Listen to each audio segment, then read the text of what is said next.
This is Lupe Fiasco. I'm here, and I finally, thank God, met up with Lupe Fiasco. Man, what are you doing out here? Observing, watching, showing support. You know what I'm saying? Put my body on the front line, I guess. You know, for something that I think is very important. You know. Now, when you came out with Words I Never Said, and you mentioned Building 7, I got to tell you, man, you inspired a lot of people to look up 9/11 and to investigate it. What made you? What piece of information made you look into 9/11? It was really, you know, one of the things that always stood out for me was Building 7, because it never really got any attention. And it was really just like a question, like I said in the song. It's like, yo, did they really pull it? Because you watch like certain documentaries, and you watch counter documentaries, and you watch explanations and counter explanations and stuff like that. And it was just one of those outstanding things that always was like a, you know, like an elephant in the room for me. And it was really like something that I thought other people thought the same thing too. You know, like even if you agree with, you know, these were terrorist attacks, completely had nothing to do with any black flag operation, anything crazy like that. The phenomenon of Building 7 was something that was just like, it just kind of stood out on the periphery, like, yo, that's kind of weird. You know what I'm saying? For that to just happen like that. It's something that I just think, you know, it was never really a real proper investigation. And any time that you can bring up a question to at least get people, you know, people of positions of power and people of positions of influence to start really taking a proper look at that situation, especially because of the repercussions that 9/11 had around the world. You know, like millions of people have died behind that. You know, for the sake of what?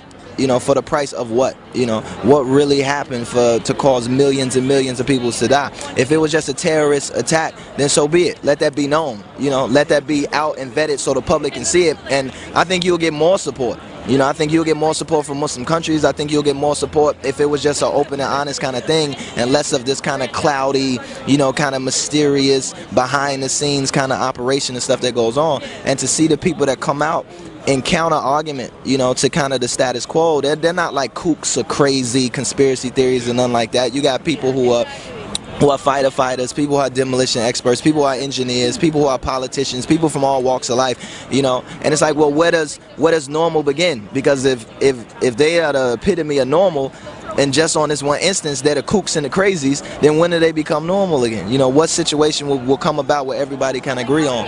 You know, so I think it's just something to bring up, to trying to get the people that run this place, that run this country, to kind of be honest and open about an investigation about 9/11 and what really happened, you know? I mean, that's what the mainstream media does. The questions aren't answered even by the victim, you know, for the victim's family members. And then anybody who asks questions, you're a crazy conspiracy theorist with a tinfoil hat. Meanwhile, as you said, family members, rescue workers, survivors, all the people who lived through here, and so much testimony of the bombs and explosions going off. And, you know, we try to do that when we go up to Silverstein and ask him questions.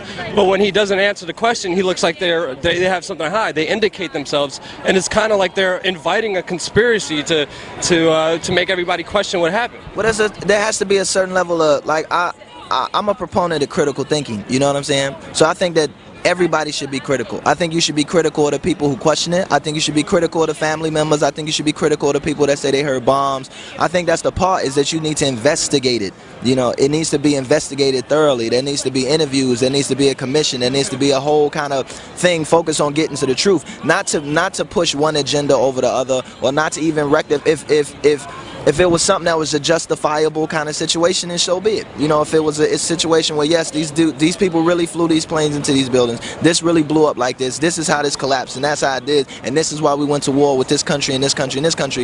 If it's proven, then so be it. Yeah, you know, it's not like I'm trying to, you know, like everything that the government does is bad, or everything that, and at the same time too, everything that the left does is good. You know, it's not that type of situation. For me, it's about critical thinking, you know, and being critical about everything that's going on around you. Even the people that come up, even the family members, even the supporters, even the firefighters that was building, everybody, you know, that was something that I think was never fully vetted and presented to the public, and decisions were just made, you know. So it's an interesting thing. I'm not on any side of the fence on that one. My thing is, let's just get to the truth, and the truth isn't just held by one side of the argument at the same time too. You got to look at both sides, and it's not left and right.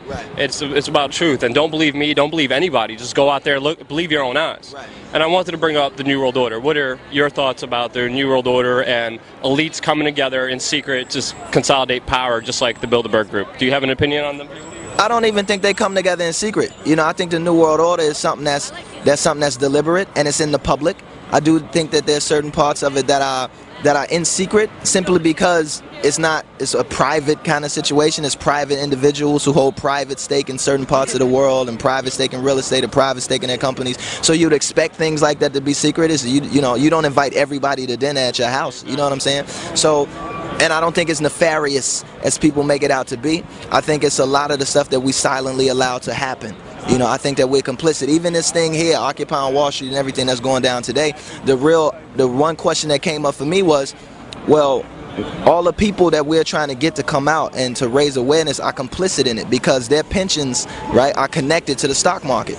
You know, their 401ks are connected to the stock market. Their retirement plans are connected to the stock market. You know, these are people, when you go in and you see those commercials for like Morgan Stanley and stuff like that, and you want to get a portfolio and you want to set up something for your kids or something like that, or you want to invest in something, you're investing into the stock market. You know, when you get your portfolio back, you got a little share of McDonald's, a little share of Apple, a little share of this, a little share of that. And that's the majority of people. You know, that's not like some lunatic fringe, or that's not like some leftist or rightist conspiracy or nothing like that. Those are regular, normal people who go to work 9 to 5, come home, watch TV, watch Dancing with the Stars, lay down, go back to work the next day. You know, so there's a certain level of like, a lot of the stuff that we silently admit to, and then just what the system is. You know, we're a system based on capitalism, we're a system based on consumerism. Even socialist societies are based on consumerism, right? And the issue is consumerism. It's not capitalism. You're always going to have capitalism. You're always going to have capitalism. Somebody's always going to make more than somebody else. That's just the way it is, right? Somebody's always going to own the land, and farmers are going to rent it, and they're going to go, that's just how it's going to go down. You're never going to change that system. But what you can attack and what needs to be questioned is consumerism, materialism, right? Our addictions to certain things, right? As a people, as you, me, everybody here, the people that are not here, the people that are in the offices looking down, the people in their houses, the people who are anti-protesting up the street, everybody at the end of the day is addicted to materialism. And that solution comes within us, because as soon as we start taking the money out of the big banks, as soon as we stop supporting the corporations that are doing wrong, they're nothing without our consent, and we're allowing this to happen. Well, at a certain level, bro, you got to look at the products they produce. Some of the products that are actually produced are stuff that we need, you know, and some of the stuff is stuff that we want, and we blur our own lines between what we need and what we want. You know, you ask somebody to say, hey man, I work, it could be somebody who lives in Harlem who works down here, and you could say, hey, you know, you could just take a bike, and it's like, yo, my man, I can't take a bike every day, I need a car. But when you get in that car, you got to fuel that car. So you're financing ExxonMobil, you're financing Ford, you're financing whatever car company it is, right? You're financing all these different things, right? You're paying the city, because you got to pay for your registration, you got to pay taxes. So you're financing the system just so you can say, hey, I don't want to ride to work every single day because I'm gonna be tired at the end of the day. So how do you address that situation?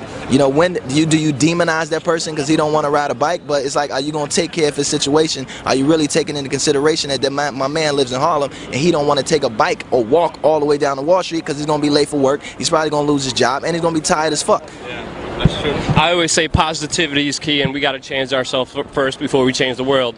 And you've been spreading that message. What made you want to spread this message? Because everybody else in hip-hop is spreading that you need more rims and more jewelry. You're doing the total opposite, saying real wealth is within you. And what made you like understand that life is more than just jewelry and all the other nonsense that the mainstream media and consumerism pushes on us? Well, as I sit here with a Rolex on, you know what I'm saying? There's a certain level of like the things that I allow, and the things that I'm complicit in myself, and the things that I fight against, you know, and the things that I don't do. So I'm not up here like, yo, I'm completely 100 non-materialistic and I'm a Buddhist monk walking around, because that's definitely not the case. There's certain things certain initiatives and certain things that I see that I can lend myself to, or lend my ear to, or lend my body to, and come out here on the front lines and support. Then yes, are there certain things that are out here that go completely against me? Like, are there people, if they came up to me and say, hey, why you got that Rolex on? I'm an elitist pig from, you know, what have you, you know? So there's a certain level of like hypocrisy, you know what I'm saying? A certain level of like a little bit of this, a little bit of that. These two opposing kind of forces coming together to make people who they are, right? The duality of mankind, right? So I accept that. I embrace that, right? The core for me is I don't want to be in the streets fighting a civil war, running down the street with an AK-47 shooting at the National Guard. Exactly. Negativity is not the answer, and we can't be fighting our brothers and sisters. So for me, it's like, let me support something peaceful like this. Yeah. Right? If you're gonna buy a Rolex, buy a Rolex. If you're gonna buy a Ferrari, buy a Ferrari. That's if you can afford it, then so be it. At the end of the day, you know. My situation is, I don't want. There's such a mass of people that are completely impoverished. There's a mass of people that are completely frustrated. There's a mass of people that are completely disillusioned. A mass of people that are completely uneducated about how that system works, about themselves. And it's gonna reach a point, right? It's gonna reach a breaking point.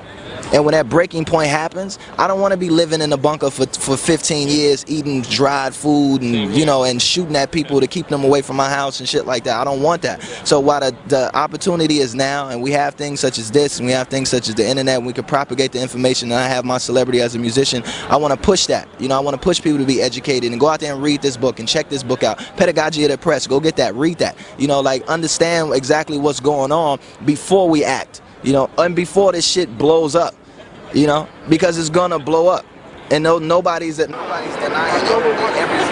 That's why they have. That's why every time we turn on the Sports Center, there's a fucking commercial for the Navy. You know, there's a commercial for the National Guard. You know, why you think that metal, like Call of Duty, is the biggest game ever? Every time it comes around, you got millions and millions of people. Tell me what you see. Tar Heel Square comes to Freedom Plaza. It's not something where the powers that we are naive to. We should be naive to. They're prepared way 10 times more than we are. So for me, it's like, you know, as much as we have the opportunity right now to seize the day and kind of seize the minds before it turns into some violent, bloody fucking revolution or something like that, let's do that. And that's not a threat. And people know it. That's why you go to Texas and guns, everybody got a fucking gun. And everybody say, I got this gun because I don't get it. I'm talking about the little old lady down the street to the fucking hit in the woods with 25 AK-47s and a whole militia behind it. Because everybody's expecting something dangerous to happen, something nasty to happen. And I don't want my kids to live in that. And that's been our major message, is to prevent that negativity, that hatred from spreading, and letting people know we're all in this together. We might as well not fight each other. Because saying F the cops, fighting the military, it's only hurting us. Meanwhile, the elites are sitting on top of us, and they're dividing us, conquering us. And I thank you so much from the bottom line. That message is more important than anything. I think that's more important than revolution for me. I'd love to work with you. Yeah, because when I first started, it was like, Hey, I appreciate you, man.